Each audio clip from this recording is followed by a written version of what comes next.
Hello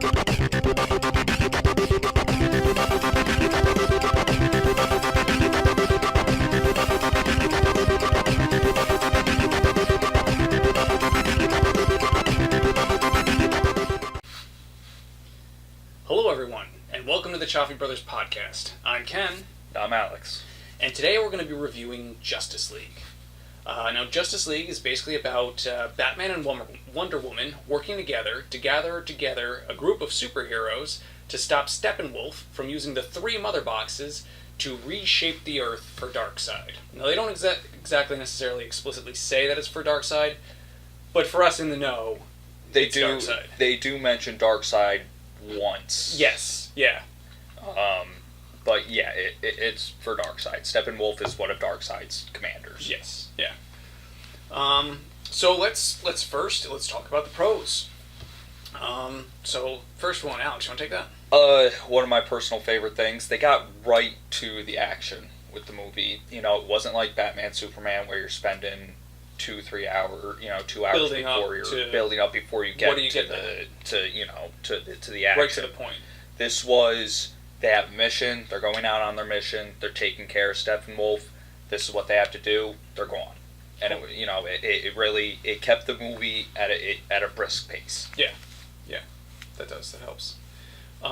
Next one is the Parademons. I thought the Parademons looked really cool, and something about the design of them just to me were, for those who are familiar with the comics, was instantly recognizable as a parademon. Like it wasn't like you had to look at it and go, oh, okay, well, I guess this is their version of that. I guess this is their interpretation of this. It just looked like a parademon. Yeah, definitely. So, the next one I'll also take. Flash was fun. I think there are some things we both weren't super thrilled about in terms of Flash, but I have to admit I found myself cracking up quite a bit at some of the one-liners and stuff that he says throughout it. Yeah, he's got a lot of kind of quips that he throws in there, and he does it helps liven the mood a little bit. Yeah, lighten things up a little bit. It was good. He was pretty good. I think the rumor is that for a while DC had a no jokes policy, and I think after Green Lantern, Green Lantern with Ryan Reynolds, I think that was the movie of which we will not speak. Yeah. I think that was one of the mandates because it was maybe considered a little bit too jokey. So that's so it was kind of nice to see a little bit more humor brought into things. Yeah, definitely. I'll take this one. Yes. Just because, just the small scene of a Green Lantern in one of the flashbacks.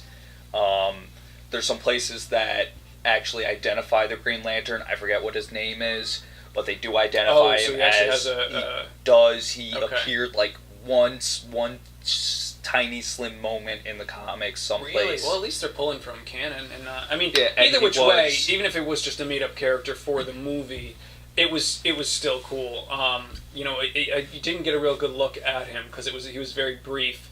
But it did kind of look like he had pointed ears, and for half a second I was like, oh, maybe it's Abin Sur, and then I was like, well, no, that's not right. But either which way, having a Green Lantern there, and then, spoiler alert, when he gets killed, the ring comes off his hand flies off, which is just awesome. I mean, it's a cool, iconic moment for any Green Lantern fan who wants to see a good big screen adaptation of it. Yeah. So it was kind of just a neat, almost Easter egg thrown in. Yeah, it was a neat little thing, and to get our mouths watering for Green Lantern. Yeah, if they ever go that route, which hopefully they do. But either which way, spending a lot of time on probably like a 3-second time part of the movie, but it was just awesome. It was cool. So this one, I was actually really happy about this. I know, that's one of the complaints that we have is that everything is very, very Batman centric. When you look at the animated movies, when you look at just the cartoons, but keep in mind you're looking at one of the biggest fans of Batman the Animated Series. But in the cartoons, in the animated direct-to-video animated movies, everything's very Batman-centric. Everything's very Batman-focused. And it seems like Batman's infallible, and he's taken on this like godlike status where he's this super genius that can combat with all these people because he's just so smart. And that makes him equally as powerful. Because he's Batman. Because he's Batman. For no other reason, just because he's Batman. And what's nice is that Batman really was not overpowered in this movie. He really was, he got knocked around quite a bit. There were times where he was maybe not really holding his own with some of the parademons when, Aquaman and Wonder Woman were really kind of kicking butt. And I thought that was really refreshing that, Batman was just not this, super godlike being. He was just a man, Batman. the way that Batman should be. I definitely totally agree. And it was nice to see Batman take a step back. Yeah. And we're seeing Wonder Woman and Aquaman and even Flash come in and really start to kick some butt and show that this is a superhero team. Yeah. This isn't just Batman with some Batman other random characters. Yeah. This is the Justice League, and this is them. So it was really cool to see a little more focus, and I think obviously because of the way Wonder Woman performed, there was a lot of focus on Wonder Woman and even Aquaman and all these new characters. We'll get to this in a minute, but I really feel like Wonder Woman really took, and they even go so far as to. We might as well just do this point here. Just the fact that Gal Gadot was great as Wonder Woman, she always is. She's just an amazing Wonder Woman. Yeah. She looks the part. She feels the part. She feels like Princess Diana to me. Yeah. I really liked her as Wonder Woman in the movie, in Batman, Superman, and in this. Hopefully we see her continue more. But anyway, my point was, in terms of coming to this point ahead of time, is that they really kind of gave Wonder Woman a role that I think in the past would typically have been filled by Superman. And they kind of almost outright say that in the movie. They have this one point where Batman and Wonder Woman are having a conversation. Batman's needling her and trying to say, like, oh, is that what you did with Steve Trevor or whatever? And really needling her about the fact that she hasn't really stepped into the light as a hero. And she gets really mad at him, and it's kind of after the fact that she goes, I see what you were doing there. You were trying to get me to step up and lead this team the way that you would have wanted Superman to. Yeah. So it's kind of a really meta way of addressing this, bringing, Wonder Woman to the forefront in a way that, maybe she wasn't given, in the past. And I think it's a great thing, and it was done really well. Yeah, considering, Wonder Woman's past as being a objectified character, this was an amazing way to solidify her as a great superhero. Well, I think in general, beyond that, the fact that she has not had, other than the Linda Carter Wonder Woman series, and she had, obviously, the character had a really good role in Justice League Unlimited. The fact that she's this character that's often a part of considered the holy trinity of Batman, Superman, and Wonder Woman, and has not been given really her due in terms of mainstream media, and to have her be given her due and kind of like to your point, not just there as eye candy, but there as a strong intellectual presence and leadership presence was really a nice thing. Yep. So. And this one, I'll take this one too. Aquaman's costume I thought was really great, and the fact that if you just look at it, you might just be like, oh, cool, they gave Aquaman like underwater armor. But what's really neat is if you look at it really closely, it really is essentially his comic book costume. Yeah, you can see the orange. It's like a goldish, but you can tell it's kind of like supposed to be like the orange top, and he's got kind of greenish pants. Yep. And it's just such a throwback to the costume in the comics. He's got the Aquaman symbol. He does, yeah, right, it's right on there. his chest, on his belt, just like Aquaman. Like it's a neat way of giving a nod to the comics without having kind of the silliness of the orange and the green. Because let's be real, Aquaman there's always been a joke. There's always been a joking man with Aquaman, and they play with that in this movie, which I think is really fun. At one point, Batman goes, can you he asks him to put a message out onto the waters, and he's like, you do speak to fish, right? Yeah. And he kind of goes, the water speaks to the fish, which is kind of it's kind of nice that they have fun with that. That they poke fun with some of DC's little weird past. The history. Yeah. So it's cool. Yeah, so why don't you take this last one, and I have many thoughts on this last one as well. Superman, which the worst kept secret in film history right now is that he comes back in the movie. Shocker. And that's weird. Like I didn't recall whether or not that was going to actually be a that was supposed to be a surprise at all. It was heavily hinted at the end of Batman vs Superman. So to me, it was kind of a foregone conclusion that he was going to be coming back within this movie. I mean, how do you do Justice League without Superman? But either which way, it was kind of this weird sort of. Is he coming back? You know, he wasn't in the trailers, but he's in all the promotional material. Yeah.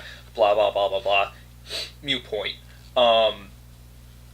When he does, spoiler alert, when he does come back, he's awesome. He is. He is Superman. Yeah. He's that big Boy Scout that you fell in love with. Well, he's got the kind of the jokiness to him and the earnestness to him. After, spoiler alert, a brief period of crazy when he comes back, spoiler alert. But he felt like Superman. There was a scene with him and the Flash where they're running next to each other, and Flash is running and Superman flies up alongside of him, and actually even before that, I'm sorry, I'm going to go back a bit. Superman's going to, needs to help out with the whole Steppenwolf situation, and he's like, "Whoa, wait a minute," and Batman's like, "Hey, we got to focus on something here. Flash is taking care of the civilians," and Superman's like, "Nah, there's too many. I gotta go," and he goes and he's flying up along next Flash, and he's like, "You take the left, I'll take the right," or vice versa, and it's just very. And that's Superman putting himself in the line of fire and saying, "We need these civilians out of here." Well, people need to save as many people as possible, and it's not a matter of the needs of the many outweighing the needs of the few, to pull a Star Trek reference. In the sense that you could argue, like, well, if those couple people die, it's okay because ultimately what we're doing is saving the Earth. Yeah. That's not Superman. He's got to save everybody. That's what he does. Yeah. So it felt right, and there was a little kind of mid-credit scene that was very Superman-y as well, which I don't necessarily want to spoil it. We won't go into that, but it was cool, almost worth the price. He's got the right earnestness, and I think that's something that's been kind of said around the interwebs all over, but is definitely worth repeating. Yep. So next we get into our cons, I'll let you take this first one. So, as you see here, you have mustaches and beards. Again, around the interwebs, you probably heard they had to CG out Superman's. Yeah. So what happened is he was I think it was something Man from U.N.C.L.E., I think is maybe what he was filming. I could be mistaken there. But either which way, the character has a mustache. They needed to do some reshoots for Justice League, and they would not allow him to shave his mustache for the reshoots. So what they had to do is basically film the shots, which actually I'd love to see some of the footage unedited, because to me all I can think of is Omni-Man in Invincible, and the fact that he's got the mustache. Yeah. So that's a deep comic book pull for those who aren't aware. But anyway, so they basically had to film it and then CG the mustache out, and what you end up with is this very, very distracting thing going on with his upper lip and his mouth. His whole area. The whole area is just off, and is a little weird.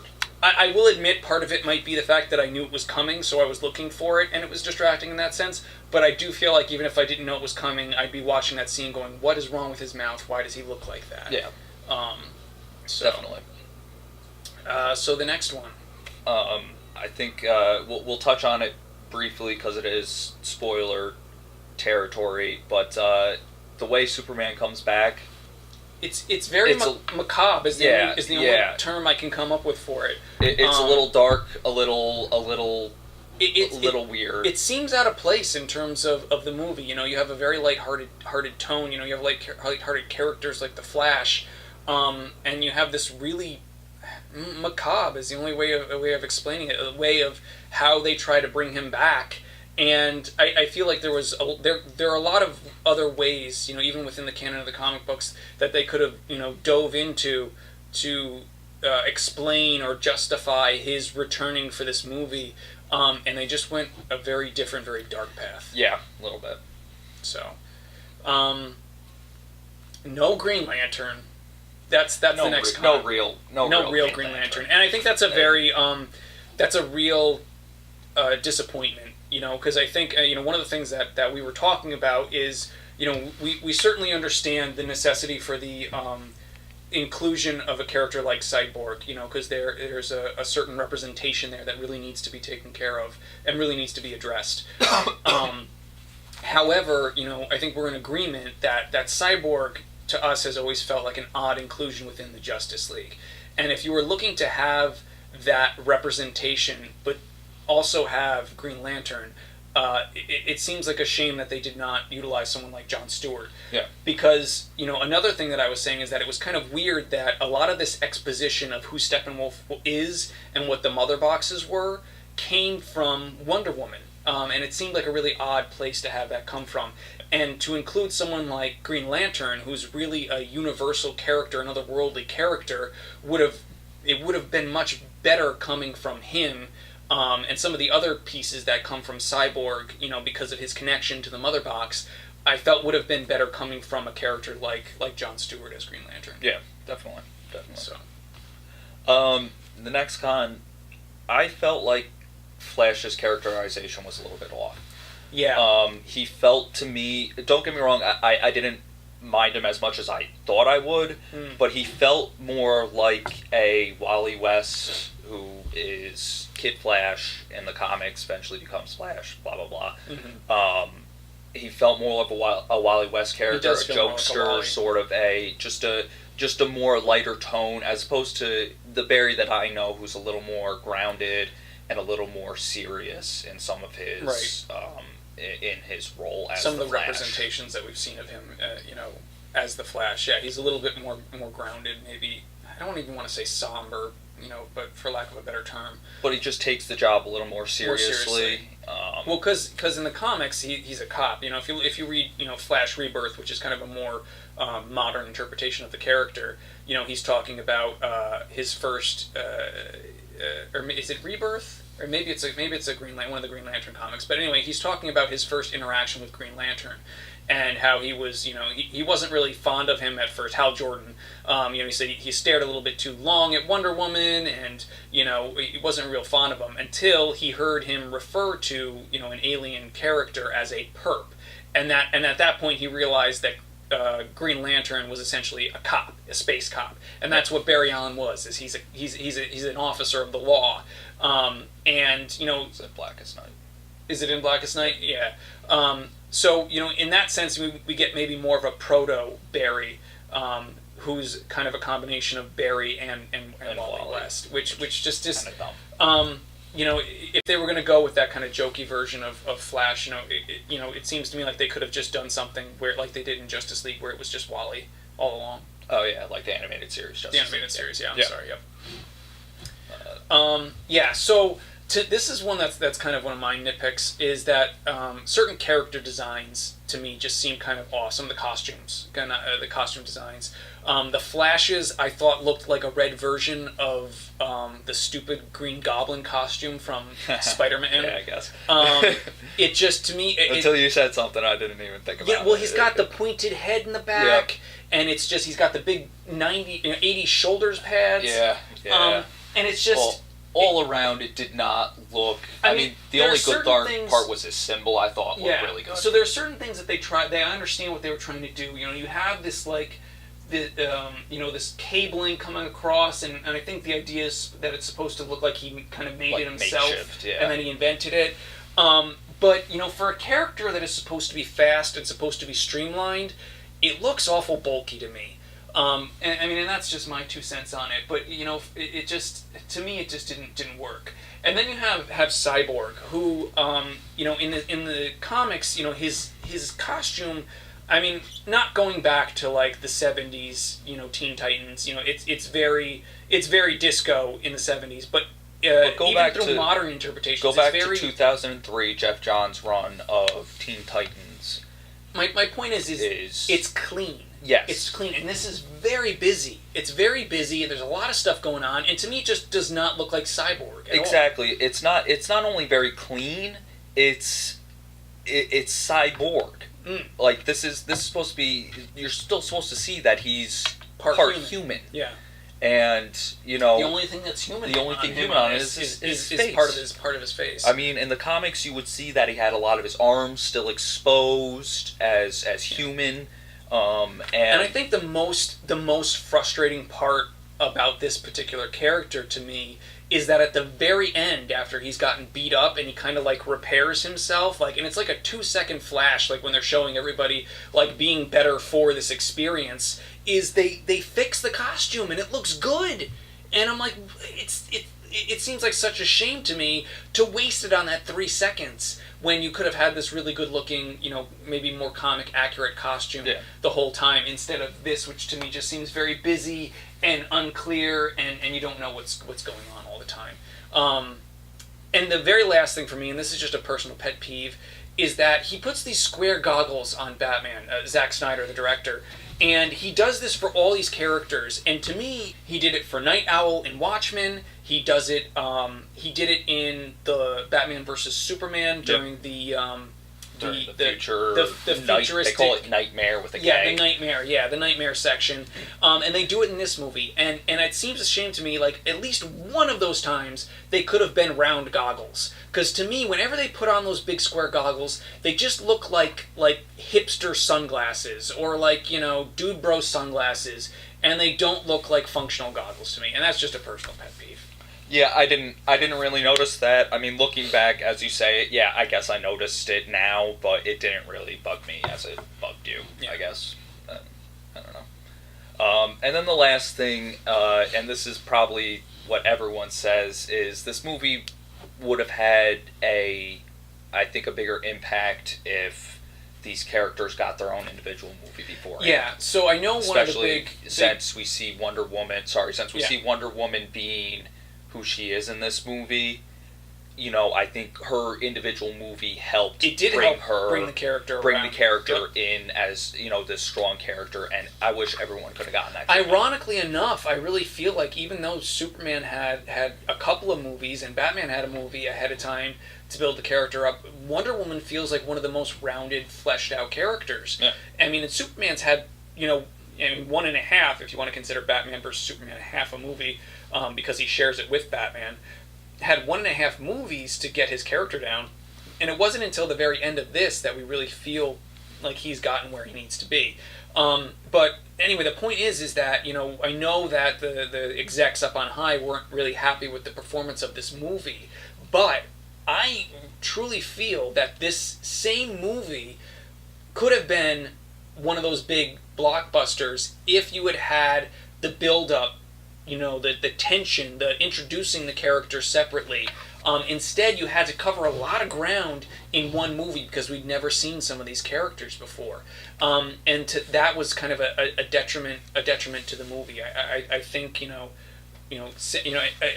I know that they don't want to copy exactly what the Avengers did, but if they were looking for the same kind of success with this movie that the Avengers had, I think it could have benefited from mimicking some of those pieces. Definitely. Yep. So that brings us down to our final grades. Alex, what would you give it for a grade? Everything I liked, everything I disliked, I got to give it a B. I mean, still a really solid movie in my opinion. A lot of good representation of these characters, and just overall, I mean, you're talking about a comic book movie. I think we all need to take a breather and say, hey, suspension of disbelief here. Yeah. This is a comic book movie. Yeah, I would agree. My grade is also a B. I think I liked it quite a bit more than Batman vs Superman. It's definitely a film I'd watch again. Like, some of the movies, like Batman vs Superman, I feel like I'd have to really kind of make myself sit down and watch again. unless I was flicking channels and happened to come across it, I might stop. This is one that I might actually, kind of go and look for in my library and say, let's watch Justice League again. That was a fun movie. Superman felt right, and Batman was good in that. So, from that perspective, I'd say that's it. Yeah. Yeah, definitely agree. It's one of those movies where I might come back to pick apart a little bit more. Yeah. Not in a bad way, just kind of go through and say, oh yeah, I like that. Oh yeah, I like this. That sort of thing. Yeah. All right. Well, I think that's everything that we have for today. That's our review of Justice League. And, as always, feel free to share and like our content. And we'll see you next time.